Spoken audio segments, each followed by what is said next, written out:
saying when the devil ignores you, then you know you're doing something wrong. Conversely,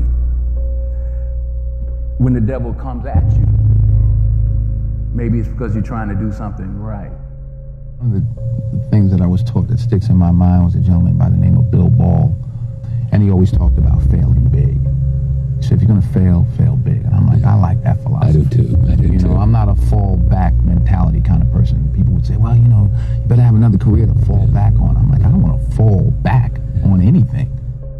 There is no passion to be found playing small and settling for a life that's less than the one you're capable of living. Now, I'm sure in your experiences in school and applying to college and picking your major and deciding what you want to do with life, I'm sure people have told you to make sure you have something to fall back on. Make sure you got something to fall back on, honey. But I never understood that concept, having something to fall back on. If I'm going to fall, I don't want to fall back on anything except my faith. I want to fall forward.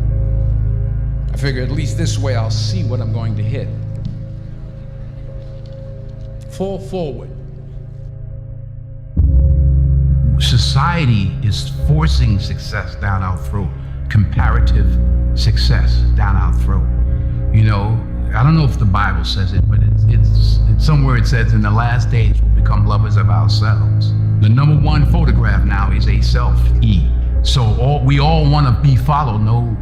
You know, we all want to lead, I should say. We're willing to do anything to be influential. You know, the universal stems from the specific. Where's your soul? Where's your heart? Where does it start? Do you want credit for it, or do you want to see the other person do well? It's the most selfish thing I've done in my life is give. True desire in the heart, that itch that you have, whatever it is you want to do, that thing that you want to do to help others and to grow and to make money, that desire, that itch, that's God's proof to you, sent beforehand already to indicate that it's yours. And anything you want good, you can have. So claim it. So do what you feel passionate about. Take chances. Don't be afraid to fail. There's an old IQ test, was 9 dots. And you had to draw 5 lines with a pencil within these 9 dots without lifting the pencil. The only way to do it was to go outside the box. So don't be afraid to go outside the box. Don't be afraid to think outside the box. Don't be afraid to fail big, to dream big. But remember, dreams without goals are just dreams, and they ultimately fuel disappointment. So have dreams, but have goals.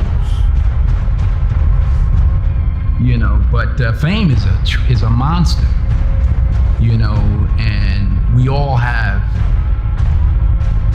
these ladders of battles, roads we have to walk in our given lives. Be you famous or whoever's out there listening, we all have our individual challenges. Fame just magnifies the problems and the opportunities. I never looked at things as problems. I look at them as opportunities. Maybe that's something I can say. You know, someone, well, she did this, and I was, well, what an opportunity you had to make a difference. Because you never know who's watching. Imagine you're on your deathbed, and standing around your deathbed are the ghosts representing your unfulfilled potential. The ghost of the ideas you never acted on. The ghost of the talents you didn't use. And they're standing around your bed, angry, disappointed, and upset. They say, we came to you because you could have brought us to life, they say. And now we have to go to the grave together. So I ask you today, how many ghosts are going to be around your bed when your time comes? The chances you take, the people you meet, the faith that you have, that's what's going to define you. Never hold back. Give everything you got. fall throughout life, remember this: fall forward. If you don't fail, you're not even trying. To get something you never had, you have to do something you never did. And understand that to achieve these goals, you must apply discipline and consistency. In order to achieve your goals, you must apply discipline, which you have already done, and consistency every day, not just on Tuesday and miss a few days. You have to work at it every day. You have to plan every day. You've heard the saying, we don't plan to fail, we fail to plan. Hard work works. Working really hard is what successful people do.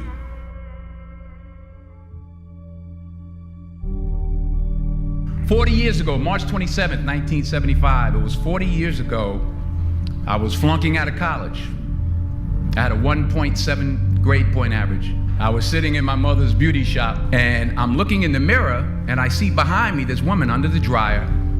And every time I looked up, she was looking at me, just looking me in the eye. And I didn't know who she was, and I said, she said, "Somebody give me a pen, give me a pencil, I have a prophecy." March 27, 1975, she said, "Boy, you are gonna travel the world and speak to millions of people." Well, I have traveled the world, and I have spoke to millions of people. But that's not the most important thing, the success that I had. The most important thing is that what she taught me and what she told me that day has stayed with me since. I've kept God in my life, and it's kept me humble.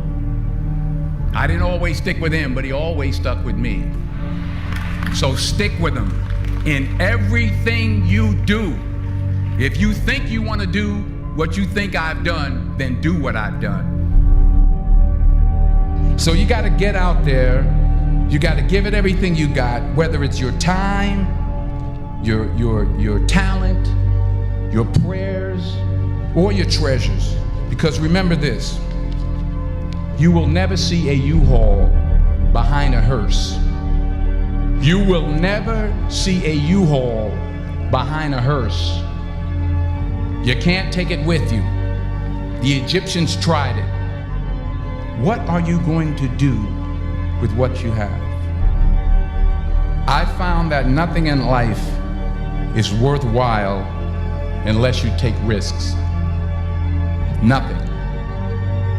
Don't just aspire to make a living. Aspire to make a difference.